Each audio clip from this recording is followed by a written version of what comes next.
आइए आज आप सब जानेंगे वर्ष 2023 श्रावण मास शुक्ल पक्ष में पड़ने वाली पुत्रदा एकादशी व्रत के शुभ मुहूर्त के बारे में, पारण समय के बारे में, व्रत महत्व, नियमों के बारे में, इस दिन क्या करना चाहिए, नहीं करना चाहिए, खास करके किस वस्तु का इस दिन भगवान को भोग लगाना चाहिए। तो आइए जानते हैं इन सबों के बारे में।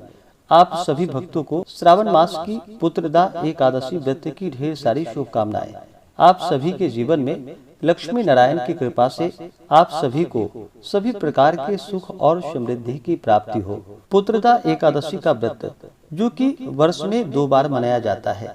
एक तो पौष माह के शुक्ल पक्ष की एकादशी को पौष पुत्रदा एकादशी के नाम से जाना जाता है और श्रावण मास के शुक्ल पक्ष में पड़ने वाली एकादशी को इसे श्रावण पुत्रदा एकादशी नाम से जाना जाता है। इस एकादशी को और अन्य नामों से भी जाना जाता है। इसे पवित्रा एकादशी और प्रदायिनी एकादशी के नाम से भी जाना जाता है। यह व्रत जो कि पुत्र रत्न को प्रदान करने वाली है, संतान इच्छुक भक्तों को इस व्रत को अवश्य ही धारण करना चाहिए। इस व्रत के प्रभाव से संतान सुख की प्राप्ति होती है तथा समाज में सम्मान की प्राप्ति होती है। एकादशी का व्रत जो कि हर माह के कृष्ण पक्ष और शुक्ल पक्ष की एकादशी तिथि के दिन इस व्रत को धारण किया जाता है। एक वर्ष में 24 एकादशी का व्रत होता है। वहीं पे जब भी अधिक मास होता है तो 2/26 एकादशी का व्रत होता है। तो इस बार श्रावण के महीने में ही अधिक मास लगा था, तो इस वर्ष जो कि 26 एकादशी का व्रत किया जा रहा है। और यह जो श्रावण का महीना है यह शुद्ध है। हर एकादशी व्रत का अपना विशेष महत्व माना गया है। उसी प्रकार से श्रावण माह के शुक्ल पक्ष में पड़ने वाली पुत्रदा एकादशी व्रत का अपना विशेष महत्व माना गया है। एकादशी का व्रत जो कि सभी प्रकार के पापों को नष्ट करने वाली है और जब व्यक्ति के पाप और ताप नष्ट होते हैं तभी उनके पुण्य जागृत हो पाते हैं। उसके बाद ही सांसारिक सुखों की प्राप्ति हो पाती है। जो भी भक्त एकादशी का व्रत करते हैं उन्हें एकादशी व्रत के लिए जो कि 10वीं के दिन से ही व्रत में नियम का पालन करना पड़ता है। 10वीं तिथि के दिन जो कि सूर्यास्त होने से पहले ही भोजन ग्रहण कर लेनी चाहिए। उसके बाद दांतों को अच्छे प्रकार से साफ करके रात्रि ब्रह्मचर्य का पालन करते हुए एकादशी व्रत का स्मरण करते हुए सोना चाहिए और फिर एकादशी की सुबह ब्रह्म मुहूर्त में उठ करके नित्य क्रियाओं से निवृत्त हो करके गंगा नदी में या घर के नहाने के पानी में ही थोड़ा सा गंगा जल मिला करके स्नान करना चाहिए, शुद्ध वस्त्र धारण करना चाहिए और फिर व्रत का संकल्प लेना चाहिए। भगवान विष्णु से प्रार्थना करनी चाहिए कि हे भगवान विष्णु, आज मैं पुत्रदा एकादशी का व्रत करने जा रहा हूँ या करने जा रही हूँ। इस प्रकार से भगवान से प्रार्थना करें कि मेरे सभी प्रकार के दैहिक, दैविक और भौतिक पाप नष्ट हो जाएं, हमें पुण्य फलों की प्राप्ति हो। इस प्रकार से भगवान से प्रार्थना करें। आपके मन में जो भी इच्छा हो, जो भी कामना हो, वह भगवान विष्णु से कहें। एकादशी के दिन दिन रात्रि उपवास रहते हुए व्रत को धारण करना चाहिए। जो उपवास नहीं रह पाते हैं, जिनका स्वास्थ्य सही ना हो, तो आप एक समय फलाहार ग्रहण करें। एकादशी के दिन सुबह और शाम के वक्त पूरे विधि विधान के साथ भगवान विष्णु, माता लक्ष्मी का पूजन करना चाहिए। पुत्रदा एकादशी के व्रत में इस दिन जो कि त्रिदेवों के पूजन का महत्व माना गया है, ब्रह्मा, विष्णु और महेश, इन तीनों के नाम से इस दिन पूजन करना चाहिए। तो इस दिन पूरे विधि विधान के साथ सुबह और शाम के वक्त पूजन करना चाहिए। इस दौरान ओम नमो भगवते वासुदेवाय या श्री कृष्ण गोविंद हरे मुरारी आदि मंत्रों का, नामों का जप करना चाहिए। कथा श्रवण करनी चाहिए। विष्णु सहस्त्र नाम या पुरुषोक्त आदि मंत्रों का पाठ या श्रवण करना चाहिए और फिर एकादशी की रात्रि जागरण करते हुए समय को व्यतीत करना चाहिए और द्वादशी की सुबह उठ करके स्नान करके शुद्ध वस्त्र धारण करके भगवान का पूजन और आरती कर लेनी चाहिए। उसके बाद फिर ब्राह्मणों को भोजन करवा करके, ब्राह्मणों को दान और दक्षिणा दे करके फिर समय के अनुसार व्रत का पारण करना चाहिए। जो भी व्रती हैं उन्हें व्रत के दौरान कुछ बातों का ध्यान रखना चाहिए। व्रत के दौरान किसी के ऊपर क्रोध नहीं करनी चाहिए। 10वीं एकादशी और द्वादशी तामसिक वस्तुओं का या नशीले पदार्थों का बिल्कुल भी इस दौरान प्रयोग नहीं करना चाहिए। एकादशी के दिन और 10वीं तिथि के दिन चावल ग्रहण नहीं करनी चाहिए। चावल ग्रहण करने से पाप का भागीदारी माना जाता है। तो दशमी और एकादशी चावल ग्रहण ना करें। आप द्वादशी के दिन जाकर के चावल ग्रहण कर सकते हैं। तो आइए जानते हैं श्रावण मास शुक्ल पक्ष पुत्रदा एकादशी व्रत के शुभ मुहूर्त के बारे में।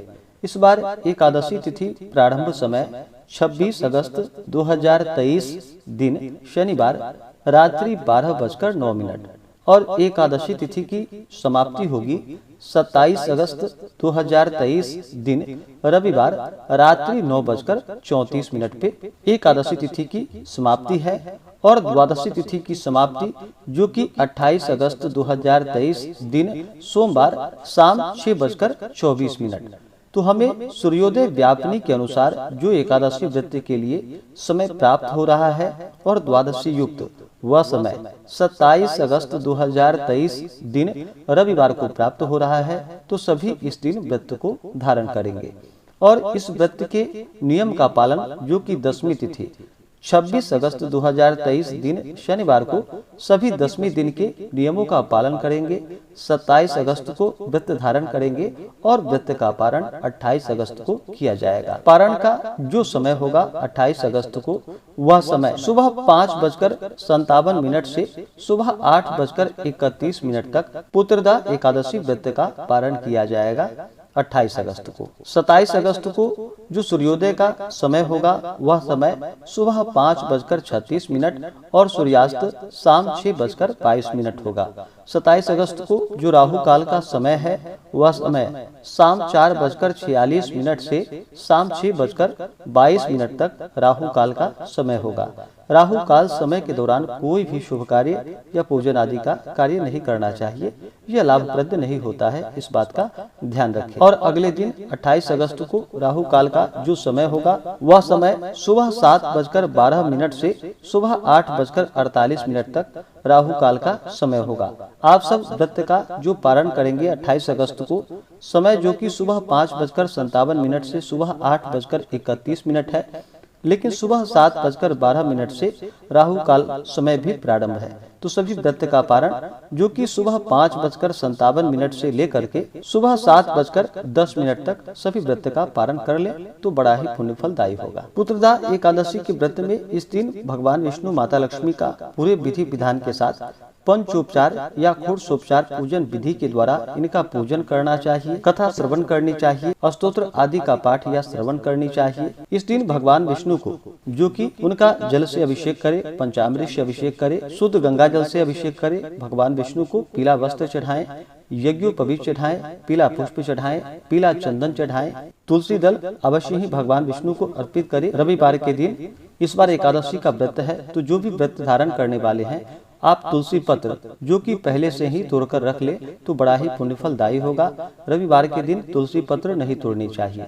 हाँ, भगवान शालिग्राम हो या भगवान विष्णु का पूजन कर रहे हो तो उसमें मनाही नहीं होती है।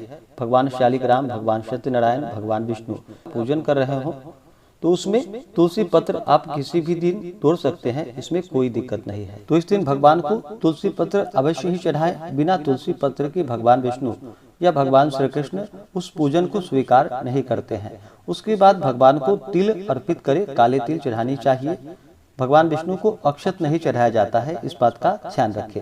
अक्षत की जगह उन्हें काले तिल चढ़ाएं, यब चढ़ाएं। उसके बाद धूप और दीप दिखाएं। अनेक प्रकार का नैवेद्य अपने श्रद्धा भक्ति भाव के साथ भगवान विष्णु को अर्पित करें। इस दिन त्रिदेवों के नाम से और भगवान विष्णु को विशेष करके साबुत धनिया और गुड़ जो कि अवश्य ही चढ़ानी चाहिए और गुड़ को प्रसाद के रूप में ग्रहण करना चाहिए तो बड़ा ही पुण्य फलदायी होगा और इससे समस्त मनोकामनाओं की पूर्ति है। तो इस दिन गुड़ भगवान विष्णु को अवश्य ही गुड़ अर्पित करे और उसे प्रसाद के रूप में ग्रहण भी करें। जब भी भगवान विष्णु को जो भी आप जिस वस्तु का नैवेद्य का भोग लगाते हैं इस दिन जहाँ तक बन सके जो भी ऋतुफल हो इस महीने में मिलने वाली ऋतुफल भगवान को अर्पित करें या दूध से बने हुए वस्तु का भगवान विष्णु को भोग लगाएं और खास करके भगवान को गुड़ अवश्य ही अर्पित करें तो यह बड़ा ही पुण्य फलदायी होगा। नैवेद्य का भोग लगाने के बाद जल से आचमनी करवाएं। उसके बाद द्रव्य दक्षिणा चढ़ाएं। मुख शुद्धि के लिए पान पत्र, सुपारी, लौंग, इलायची के साथ में भगवान को अर्पित करें। इस प्रकार से पूजन करते हुए उसके बाद कथा श्रवण करनी चाहिए, फिर भगवान की आरती करनी चाहिए। इस प्रकार से इस दिन एकादशी के दिन भगवान का सुबह और शाम के वक्त पूरे विधि विधान के साथ पूजन करना चाहिए। एकादशी तिथि के दिन जो भी फलाहार ग्रहण करने वाले हैं तो आप केला, आम, अंगूर, बादाम, पिस्ता आदि अमृत फलों का सेवन करें। इस दिन जहाँ तक हो सके भगवान विष्णु के चरणों में अपना मन लगाए। इस दिन जहाँ तक हो सके कम बोलनी चाहिए। व्रत में आप जितना भी मौन धारण करें उतना ही ज्यादा अच्छा होता है, क्योंकि ज्यादा बोलने से मुख से न निकलने वाले शब्द भी निकल जाते हैं। इसलिए व्रत के दौरान ज्यादा नहीं बोलनी चाहिए। जहाँ तक हो सके मौन धारण करके रहनी चाहिए और पूर्ण अपना मन भगवान के चरणों में लगाना चाहिए। इससे भगवान विष्णु अपने भक्तों पर अति प्रसन्न होते हैं और अपना कृपा प्रदान करते हैं। तो आशा करता हूँ कि यह जानकारी आपको अच्छा लगा हो। ऐसे ही ज्ञानवर्धक जानकारियाँ प्राप्त करने के लिए हमारे इस चैनल पे अगर आप नए हैं तो चैनल को लाल बटन दबा करके सब्सक्राइब करें, साथ में बेल आइकन घंटी को दबाएं ताकि मेरे वीडियो का नोटिफिकेशन आपको समय से मिलता रहे।